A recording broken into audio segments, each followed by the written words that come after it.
అందరికి శనార్థి ఇక మీ నర్సన రానే వచ్చుడు. మరి ఇలా ఏదైనా ఏవైనా బరాబర్ చెప్పుకుందాం. ఇక పోదాం పని వార్తలకు.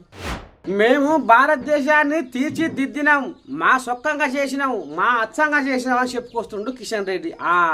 ఇక మరి ఈయన చిలక పలుకులు ఏందో ఏం కదా చూద్దాం పని.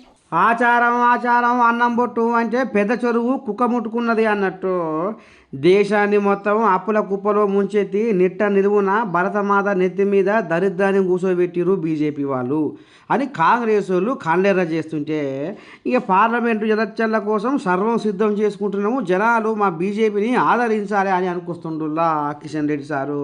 ఏందో ఇద్దాం పారి.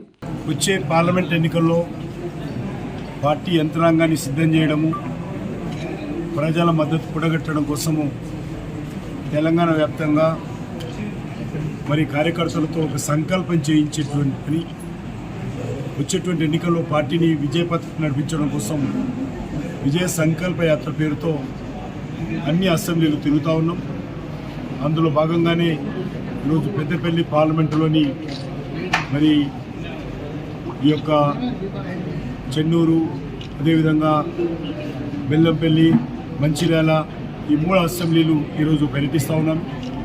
ఈ రకంగా అన్ని 7 అసెంబ్లీలు కూడా మా పార్టీ యాత్ర మరి మా రాష్ట్ర నాయకులు, జిల్లా నాయకులు కలిసి తిరుగుతారు.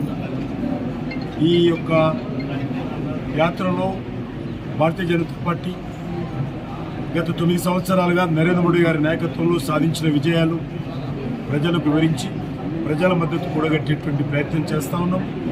మంచి వాతావరణం ఉంది, నాకు పూర్తి విశ్వాసం ఉంది. తెలంగాణలో రానున్న రోజుల్లో అద్భుతమైనటువంటి ఫలితాలు భారతీయ జనతా పార్టీ సాధిస్తుంది. నా కిషన్ అన్న ఆచార్యం తలిసి నిప్పులో చేయి పెట్టినట్టు దేశ ప్రజలకు జన్ధన్ ఖాతాల్లో కర్రె పైసలు వేస్తానని ఇంతవరకు వేయలేదటగానే నీ అన్యారం పాడువాడా. ఇక దేశానికి 155 లక్షల కోట్ల అప్పు చేసి ఆగం అంగడంగలు చేసి అడగానే ఒకటే గుసగుస పెట్టుకుంటారు జనాలు. ఇక మరి గిసపెట్టి కథ చేస్తే మరి జనాలు మిమ్మల్ని ఎట్లా ఆదరిస్తారు, ఏంది ఏం కథ అనుకుంటుంటే మేధావులు.